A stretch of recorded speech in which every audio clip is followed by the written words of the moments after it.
It all started with me asking the internet a very simple question. Where is the best meal you've had in San Diego? And the boy who ate San Diego was born. In this series, you'll come along with me and my friends to experience the best of San Diego food. I hope. Some of y'all got suspect taste. It's gonna be fun, trust me. Come on, let's eat.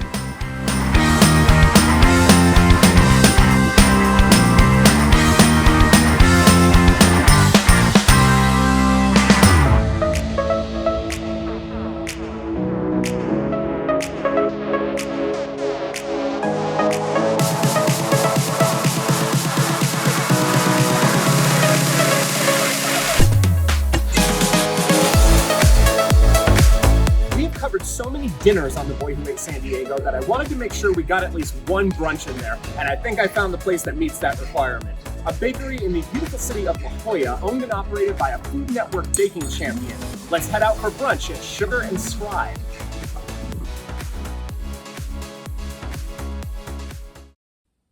Sugar and Scribe is one of the most aesthetically pleasing places I've been to all season. It is just so charming. It gives less upscale and swanky and more like country home bed and breakfast. Every direction you look in, there is something else to see, and it's all super cool, very Instagrammable. Lovely. That's the word I keep using. The place is just so lovely. We had to start with drinks because brunch, and of course I had to have a mimosa. Sugar and Scribe has a really interesting one called a caramelized pineapple mimosa. It's basically the same as a traditional mimosa, but instead of orange juice, they use pineapple juice. I didn't really get a lot of the caramelized part of it, but it was very tasty and surprisingly strong. While my drink was pretty good, I have to say the absolute stunner of the table for the beverages was the Butterfly Pea Lemonade. They stir it for you right there at the table, and it is so dramatic, and I have never seen a more saturated, pigmented purple in a drink. It was an absolute stunner, and it was pretty tasty too.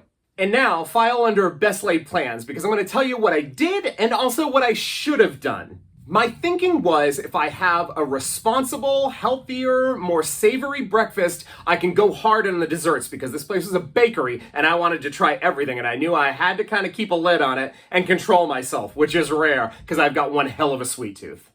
For my main breakfast, I ordered the protein scramble, which was egg whites, asparagus, roasted chicken, parmesan, arugula, chives, and cremini mushrooms. The scramble didn't exactly blow my socks off, but it was very good for what it was. The chicken tasted good, it was very hearty, it was a good meal. Also, shout out to that incredible berry jam that they served with my wheat toast. That was so good. And while I did order the more responsible breakfast, I really, in retrospect, didn't give Sugar and Scribe a real chance to shine, and that is in their sweet dishes. And that was the bread pudding French toast, which is cinnamon bread pudding, whiskey caramel sauce, treacle maple syrup, whipped cream, bananas, and candied pecans. I gotta tell you, this was pretty cool because they serve the whole thing in different parts, so you can kind of build your perfect bite. They don't just kind of throw it all on a plate and smear it all together. You can kind of enjoy it in a choose-your-own-adventure kind of way. And it was absolutely delicious. I had instant brunch regret because here I was behaving when meanwhile elsewhere on the table there was something that was actually better and I would definitely order next time. Now here's the part of the review I kind of dread telling you about because I was so excited about this place, but for me, the only real downside to this visit was the baked goods, and this place is a bakery, so it hurts my heart to say that. Their baked goods are so beautiful, so artistic, so incredibly beautiful in the way they're presented. You have to walk through the bakery shop in order to get to the dining room area, so you see it right as soon as you walk in. And we ordered quite a few things. The thing I was most excited to see that they had is one of my all-time favorite treats, which is petitfours. They offered an almond blackberry marzipan petifour. It was pre-packaged, and I don't know how long it had been there, but it was incredibly dry when I got it open, and that made me really sad because it was so beautiful to look at. The other item that I got was the rainbow cake pop, which again, absolutely Instagrammable, but I found the outside to kind of be hard as a rock, and the cake on the inside, not very sweet. The other thing that was kind of a swing and a miss for me was the chocolate peanut butter cake. Again, absolutely stunning presentation, but the cake inside, once again, was dry. And the frosting tasted really hard and spackled. Now, I understand that it has to be made a certain way so that it has a shelf life. But I don't know if it was a packaging issue or some of these things just sat out too long, but it was a no for me. I was very puzzled by the fact that Sugar and Scribe didn't offer a dessert service. Everything they had that was sweets was made to go. I really feel like any one of the treats that I bought and took with me would have been spectacular had I ordered them fresh off the menu. I still feel like this was an isolated incident and this can't be the way their regular treats are. I definitely plan on going back because once again, I had a very good brunch experience. A lot of the things we ordered were delicious. It was just the desserts that weren't quite it for me. But I really feel like they can do better and I want to give them another chance to see. So that was my experience at Sugar and Scribe, but now it's time to take it to the group and see what they thought. Let's head to Uptown Tavern in the heart of Hillcrest and get this discussion going. Before we get started on the discussion to our visit to Sugar and Scribe, I wanted to take a moment and give a big shout out to our very gracious host for tonight's recap recording, Uptown Tavern. Located in the heart of Hillcrest, Uptown Tavern is your home away from home in the community. Whether you're looking for a great place to hang with friends over some cocktails and delicious shareable plates, or a wild weekend outing, the staff at Uptown Tavern has got you covered. You can experience everything from the intimate setting of their Aero Lounge and private bar, or throw down on the dance floor with great DJs in the main bar on the weekends. Unwind after a long day at work, catch the big game, or host your own private event. Uptown Tavern is the home away from home and family you've been looking for. Before we get into the food, I do want to talk about the look of this place because it was aggressively quaint. Oh yeah, no, it's super quaint. Like, I mean, I had been there before. You know, I love what they're doing with the greenery on the walls, especially in the area that we were in. It reminds me a lot more of a tea house than a restaurant because it's very floral, very pastel, nice upholstered chairs, a lot of gold, a lot of gilded stuff too. But yeah, it's really nice atmosphere. It was very well thought out. David, you mentioned in your notes that there was something to look at in every direction. Everything that they had for sale was displayed beautifully. Every corner had something wonderful. There were little quotes on the walls that were really special and nice. Yeah, I really thought it was very, very beautiful. Very well done. And Shannon, you got some great photos of like the gold silverware and stuff like that. Yeah. What stuck out to you? I loved, because when you walk through to the place we were seated in, which was upstairs and through the bakery, you kind of got to like look at all of the baked goods on the way, and the way they were displayed was just beautiful.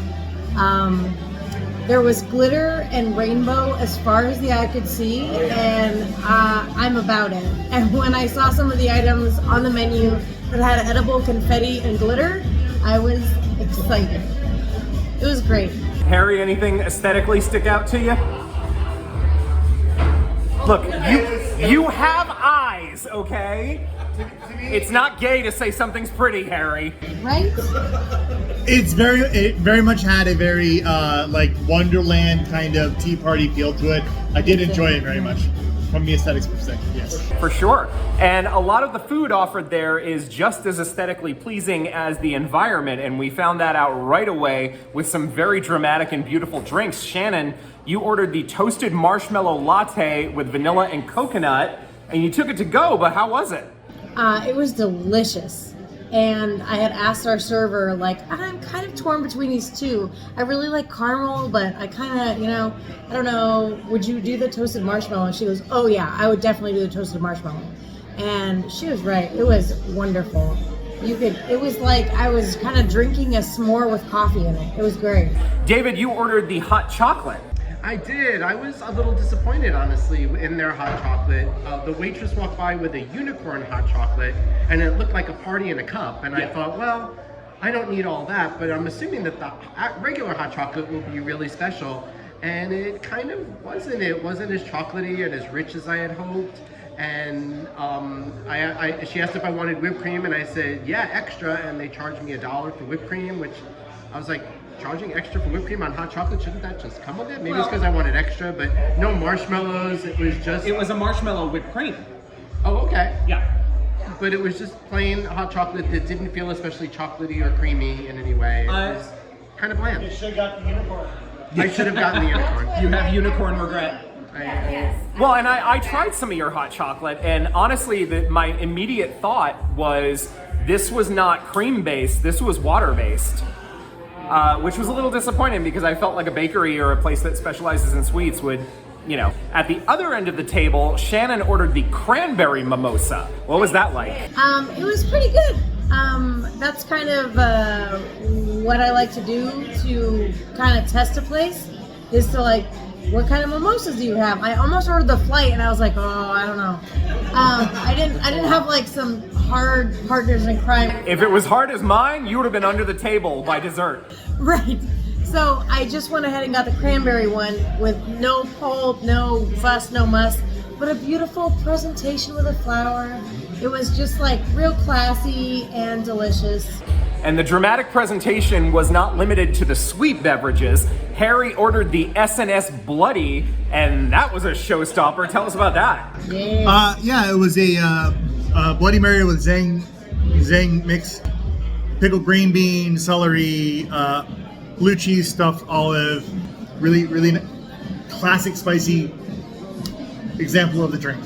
I'm glad it worked. Bloody Mary is not my favorite. It is heartburn in a glass for me.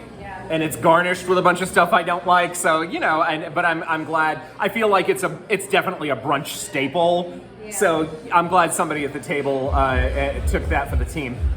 The plates arrived at the table, and let's for a moment discuss the speed at which that this happened, because I don't think I'm being hyper dramatic to describe the pace as breakneck. Yeah. The promptness with which our food came out was almost unsettling to me. Like, and why is that? Because I don't feel like we actually really settled into the table yet. From the minute we walked in the door, I felt a little rushed. Okay. As we were getting to the table, getting to our seats, as we said, the ambiance, the atmosphere is lovely, but it's very cramped in there. And getting us all in and around that table, and they're like looming over us, shoving menus in our face, trying to get, like, we barely sat, and they're asking for drink orders, and then asking for food, and then it felt like she walked out, and here comes our food. For me, as soon as we got there, I had to go to the bathroom because I have a bladder the size of a chickpea, and I asked David to place my order for me, just in case the server was coming for the order. By the time I got back from the bathroom, I was greeted by a table full of plates. All of our food was there, and even though I was behind 4 people in line, I'm pretty sure I had never used a bathroom before. It wasn't that long. And honestly, it shook me. Like, I get what you're saying. Like, I was like, oh, okay, so we're doing this. And they don't take reservations. And I was anticipating that with a group the size that we had, we were gonna have a crazy wait. They had us in 15 minutes, and as soon as we sat down, you could see why. It was burn 'em and turn 'em with these tables. And it was, the pacing was a little weird. Kelsey, you ordered the butter poached lobster Benedict. Poached eggs, Maine lobster, arugula parsley, white rosemary hollandaise, Old Bay, and an English muffin. Take us through that. So I was really excited about it. I thought I'd go big on my Benedict. I was a little disappointed, again, with the speed at which it came out, because that's not typically a dish that I would expect to arrive first at the table. Yeah. The lobster was cold, so clearly not freshly butter poached. Okay. And pieces of it were rather tough, so a little over poached. I don't think it was made to order, is what I'll say. Overall, it was okay. It didn't blow me away. There was no strong flavor in it. It was just kind of there. There was a lot of hollandaise. I didn't get any rosemary. I didn't get a lot of Old Bay, and I like me some Old Bay, and I got none of it. So that was a little disappointing. It came with a side of potatoes in the little cute little pot, but I like my potatoes to have a good crisp to them, and these were not that kind of potatoes, so they weren't what I was looking for in a potato. Okay. You also got a lemon curd pancake on the side. What were your thoughts on that? So I was a little disappointed because when you tell me I'm getting a lemon curd pancake with strawberries, I expect some lemon curd. Okay. Shocking. I mean, not an unreasonable expectation. But the lemon curd was in the batter. So I would just call that a lemon pancake. And there wasn't a lot of lemon. It wasn't like I took a bite and was like, oh, that's a lemon pancake. It was like, well, I guess the curd's in the batter. But it was a good pancake. The texture was good. It was fluffy. It wasn't a really dense pancake. It was a light pancake. I mean, it was no souffle, but it was a good pancake for sure. Which also you could get unicorn style. We did not. Good to know.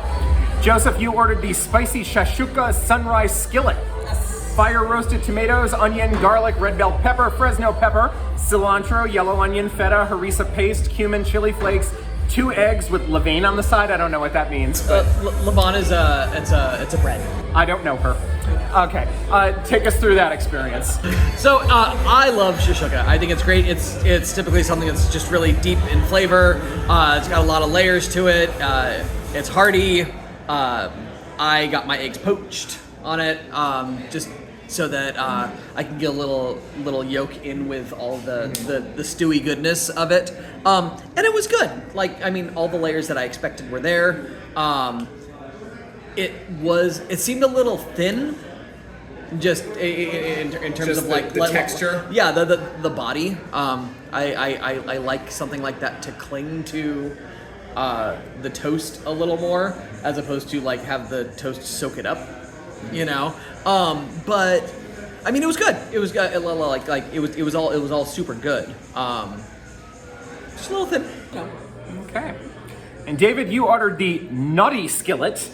Barbecue beef, roasted potatoes, Irish white cheddar, 2 eggs, and a spicy sriracha hollandaise. Going a little off script this one.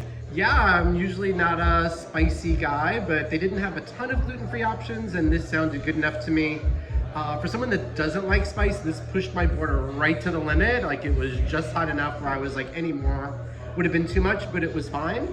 I think having a dish so spicy, ordering a hot chocolate with it was a mistake. I couldn't taste anything about the hot chocolate until I finished my meal. But I really, really enjoyed this skillet. I thought it was really well done. The potatoes were the eggs were really fluffy. Potatoes were crispy and delicious. The hollandaise sauce was really nicely done. Yeah, I really like my main course. Okay. And Harry, you ordered another brunch staple for your main meal, the Lox Plate, Norwegian smoked salmon, greens, capers, creme fraiche, red onion, dill cream cheese, heirloom tomato, and cucumber on a big city everything bagel. How was that for you? It was a textbook example of what that plate should be. It was the right amount of salmon, the bagel, the everything bagel was perfectly toasted, the well done, perfectly cooked. The dill cream cheese was good. The creme fraiche, the capers, everything just blended together really well to give you that classic, like, smoked salmon bagel. The only comment I have on it is I could have used maybe twice as much cream cheese. One of the other things that came to the table, which is not something I care to eat at all, but a lot of other people at the table were big fans of, and had some feelings on it, was the Scotch Egg. A Scotch Egg is a soft-boiled egg surrounded by chicken sausage and breaded to a golden brown and served with red-eye gravy at Sugar and Scribe. Is it raw sausage, or do you like pre-cook it and kind of... So when we do them, we do it a little differently because we do it with quail eggs. Okay. So we're starting at a smaller. A Scotch marble? Yeah. So we use raw and raw sausage on the outside. And so it is difficult to get the sausage cooked without overcooking the egg on the inside. Yeah. Especially with something that small. Yes. Love that for all of you. Yeah, I have to be pretty gluten free, but this one I took my pill and was like, I have to have this. And I don't like a poached egg, real runny yolk. And this was just done enough where it wasn't dribbling all over everything, and I was like, oh, good. because I cut it up and I was putting pieces in the gravy that came with it because it was such a great fry and it was just like the perfect crispness and right at my spice level, like that's enough before things get a little crazy. And that gravy that came with it. So this is where the recap takes an unfortunate turn. I was really excited about the baked goods here, not only from what I had read, from the suggestions online, and looking at them because they're gorgeous, so super Instagrammable. But I did not have a great experience with them. One of the first ones I got, and actually before we even get to that, I want to say how weird I found it that there was no dessert service offered. There was none on the menu. Everything was packaged to go, and I was going back and forth and writing my review of whether or not that's because sweet is so represented elsewhere on the menu, or I don't know, because I really for an in-house bakery, I figured I'd be able to get a slice of cake or macarons or something. So everything we got was prepackaged and we got to go. Now, Joseph, you got the ginger molasses cookies and you were good enough to share one with me, and it tasted stale. Yep. And I love a ginger cookie. No, I love a ginger molasses cookie. It is one of my favorite cookies ever. I like the ginger bend, right? Not the ginger snap. Like I like some chew to it. And like they were chewy, but they were on the stale and dry. And which was really disappointing because like we said, it was prepackaged, but it's in like a clear plastic box. Right. But that's letting a lot of air in.